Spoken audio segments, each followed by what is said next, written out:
உச்சவேதனகாலேன பிரதான கும்பம் வீதி பிரதுர்க வேதோத்க மந்திராய உப்பாஞ்சலி. இலங்கை மட்டுமல்ல, இந்தியா மட்டுமல்ல, மலேசியா, சிங்கப்பூர் இருந்தும் கூட இங்கு பேசாத பிள்ளைகளை பேச வைப்பதற்காக நேர்த்திக்கடன் செய்து நிறைவேற்றப்பட்டு இங்கு நேர்த்திக்கடன் நிறைவேற்றியிருக்கிறார்.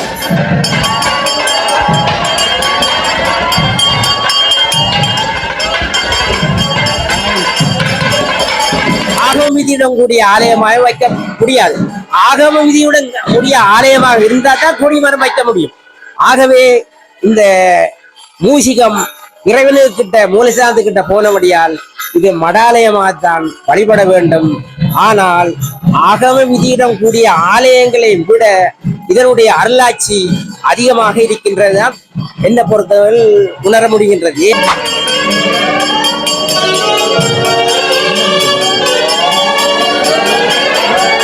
கொஞ்சம் லேட் ஆயிட்டு போல, அதனால கடைசி கட்ட நிகழ்வை தமிழர்கள் மட்டுமல்ல, பௌத்தர்கள், முஸ்லீம்களும் இங்க பேசாத பிள்ளைகள், நடவாத பிள்ளைகளை நேர்த்திக்கடன் செய்து நிறைவேற்ற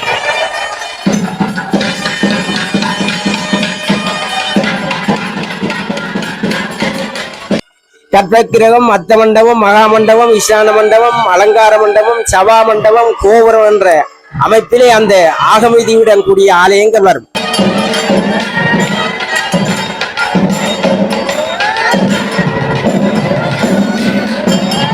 கழுவன் வழிபட்ட ஆலயம் களி தேவாலயம் என அழைக்கப்பட்டு அச்சொல் மருவி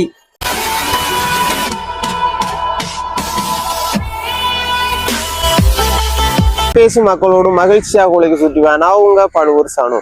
ஓகே, இன்றைக்கு நாங்க என்ன விடயம் பற்றி இந்த காணொலியோட பார்க்க போறோம்னு பாத்தீங்கன்னு சொன்னா இன்றைக்கு நாங்க வந்திக்க இடம் கழுதாவளி சுயமிலிங்க பிள்ளையார் ஆலயத்துக்கு போறதா வந்திக்கோம். கழுதாவளி சுயமிலிங்க பிள்ளையார் ஆலயத்துல இன்றைக்கு அலங்கார பூசை நிகழ்வு இடம்பெறுகிறது. அதாவது இன்றைக்கு இந்த ஆலயத்தின் முதல் நாள், அதாவது கொடியேற்றம் என்று சொல்லுவாங்க. ஆனா எல்லா ஆலயத்தைய போல இந்த ஆலயத்துல கொடியேற்றம் இல்லை.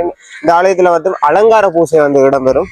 அந்த அலங்கார பூசையில போய் நம்ம என்னென்ன நிகழ்வு இடம்பெற இருக்கு, அது மட்டும் இல்லாம இந்த அலங்கார பூசை இங்க எவ்வாறு இடம்பெறு என்பதை பற்றி ஒரு ஃபுல் காணொலியா தான் இந்த காணொலி அமைய போது. காணொலிக்கு போகலாம். காணொலிக்கு போறதுக்கு முன்னாடி நம்ம ST village YouTube channel subscribe பண்ணாங்க, சப்ஸ்கிரைப் பண்ணிக்கோங்க. இது வாங்க ஃபுல் காணொலிக்குள்ள போகலாம்.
ஓகே, இப்போ வந்து பாத்தீங்கன்னு சொன்னா வந்து நாங்க ஆலயத்துக்குள்ள நிற்கோம். ஆலயத்துக்குள்ள வந்து நாங்க வரும்போதே வந்து அரவாசி பூஜை நிகழ்வு இடம்பெற்று முடிஞ்சு இறுதியாக தான் நான் வந்தீங்க. நாங்க வந்து நேரத்துக்கு வருவோம்னு பார்த்தோம், கொஞ்சம் லேட் ஆயிட்டு போல. அதனால வந்து கடைசி கட்ட நிகழ்வை தான் நாங்க வந்து காட்டியிருந்தோம்.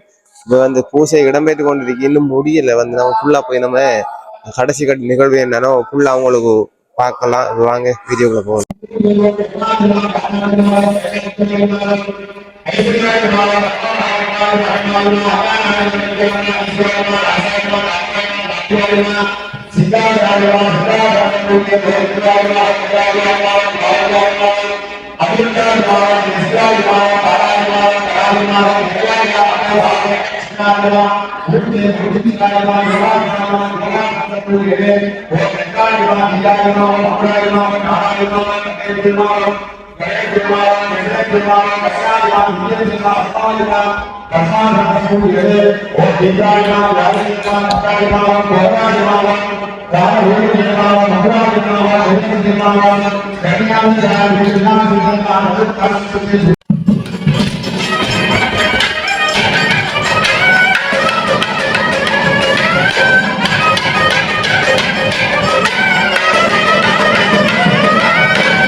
आपो वै चन्द्रमवायतनम् आयतनवान् भवते येवं वेद योपामायतनं वेद आयतनवान् भवते सकलभुवन सृष्टिरङ्गाऋतुपरिग्रह कालेस्य भगवता कालङ्गातूपे वर्तमानगरे पुरदिग्भागे दक्षिण कैलाये खडदावळे पुण्यक्षेत्रस्य अखिलाण्डकोटि ब्रह्माण्डनायक श्रीवल्लभाम्बा समेत श्रियम्बिलिङ्ग महाविघ्नेश्वर स्वामी देवस्थान अलङ्कार उच्चवेदनकालेन प्रधानकुम्भं वीरिप्रदुर्ग वेदोक्तमन्त्राय पुष्पाञ्जलि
கணவதிப்பிள்ளை நாராயண பிள்ளை. பிள்ளை நாராயணம். ஓகே ஐயா, இந்த ஆலயத்தை பத்தி கொஞ்சம் விரிவாக சொல்ல. எல்லாம் வல்ல சிவம்பிளிங்க பிள்ளையாரை முதற்கண் வணங்கி மதிப்புக்குரிய குருமார்களுக்கும் ஆலய பரிபாலன சபையினருக்கும் அன்புமை அடியார்கள் அனைவருக்கும் பணிவான வணக்கம். வாலயமானது பல நூற்றாண்டுகளுக்கு முன்பு அடர்ந்த காட்டு பிரதேசமாக இருந்தது. அவ்வாறான ஆலயத்திலே வேடுவத் தலைவனான கழுவன் என்பவன் வேட்டையாடுதற் பொருட்டும் வெற்றிகள் கிடைக்கும் பொருட்டும் இங்கு வந்து வெற்றிலை சடங்கு செய்வதற்காக இறைவனை வணங்கினான். இவ்வாறு வாலயம் இருக்கின்ற இடத்தில் காலத்துக்கு காலம் சடங்கு செய்து தனது வெற்றிகளை நிறைவேற்றி வந்தான். இவ்வாறு பல நூற்றாண்டுகள் சென்ற வேளையில் கதிர்காமம் செல்லும் யாத்திரிகர்கள் இங்கு செல்ல வந்தபோது கழுவன் வழிபட்ட ஆலயம் கலிதேவாலயம் என அழைக்கப்பட்டு அச்சொல் மருவி கழுதாவளை என்ற பெயரோடு வழங்கப்படுகிறது. கழுவன் வழிபட்ட ஆலயம் கலிதேவாலயம் என சொல்லப்பட்டு அச்சொல் மருவி ஊரின் பெயராக கழுதாவளை என வழங்கப்படுகிறது. இவ்வாறு கழுவன் வழிபட்ட ஆலயத்தை நாங்களும் தரிசிப்போம் என்று கதிர்காமம் செல்ல வந்த 2 யாத்திரியர்கள் வெற்றிலை சடங்கு செய்த இடத்தில் பூ வைத்து வழிபடுவதற்காக சென்றார்கள். அங்கே ஒரு சிவலிங்கம் இருப்பதை கண்டார்கள். அவர்கள் அதிசயப்பட்டார்கள். அந்த சிவலிங்கத்தை சுமார் 2 அடி உயரத்தில் இருந்தது. அதை அவர்கள் இழுத்து பார்த்தார்கள், இழுக்க முடியவில்லை. இவ்வாறு இருக்கும்போது அவர்கள் செய்த எந்த முயற்சியும் அந்த சிவலிங்கம் அசையாமல் இருக்கும் வேளையில் கிராமத்து மக்கள் இவ்வாறான அதிசயத்தை கேள்விவிட்டார்கள். அவர்களும் ஓடி வந்து அந்த சிவலிங்கத்தை இழுத்து பார்த்தார்கள், அசைத்து பார்த்தார்கள்.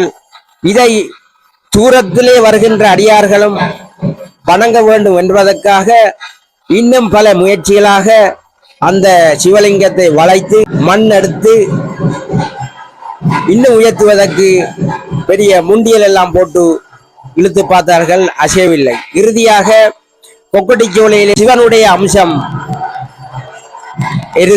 எருத்து வாகனத்தை கட்டி இழுத்து பாருங்கள் என்றார்கள். அவ்வேளையில் அந்த சிவலிங்கம் சுற்றி வர மண்ணெல்லாம் அடுக்கப்பட்டிருந்த வேளையில் அவர்கள் எருதுகளை கொண்டு இழுத்தார்கள். அப்பொழுதும் அந்த சிவலிங்கம் அசையவில்லை. இவ்வாறு இருக்கும் வேளையிலே பூவாலை வன்னிமை என்பவர் இந்த அதிசயத்தை கேள்வியிட்டு இவ்விடத்துக்கு வந்தார்.